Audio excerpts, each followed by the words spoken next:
That right there is the angelic voice of freshman voice major Paul Albright.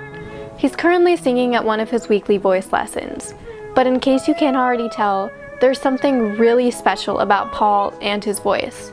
He is the only countertenor at Northwestern.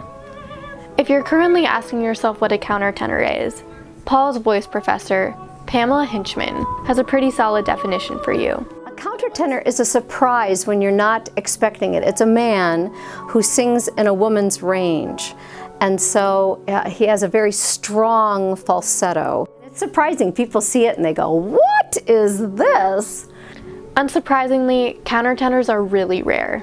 In fact, in Pamela's 15 years of teaching voice at Northwestern, she's only had 4 other students who were countertenors.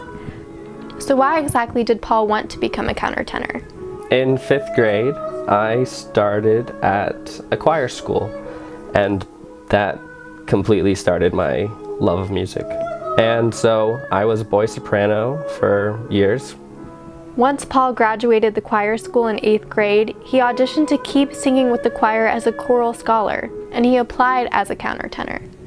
I kind of tested it out and kept with it because it was fun. So now I'm on my 5th year as a countertenor. But being a countertenor isn't quite as easy as Paul makes it out to be. He spends hours singing every day, whether it be in class, in choir rehearsals, or in independent practice. Music can just be so powerful and expressive. There are so many different styles and genres from so many different time periods. And it can do so much for you and for other people. And that's part of the joy in performing music. So when you're performing, you're doing it hoping that it can affect someone else. But music isn't exclusively Paul's life. In fact, Paul is pursuing a dual degree in Weinberg, likely receiving a double major in political science. Our government is a very interesting being.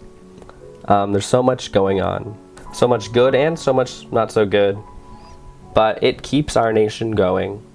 And they do so many important things for our people and for our nation through this turmoil. And I would like to be part of that, potentially. But regardless of whether Paul chooses to pursue a career in music or in politics, Pamela is sure he'll find success either way. You know, he is so well-rounded as a person. He's not like just a music geek. He's just really informed about the world. And a lot of times, especially when someone specializes in a little niche, you know, they'll just be totally in their own little world. And he is not like that, and I really like that about him.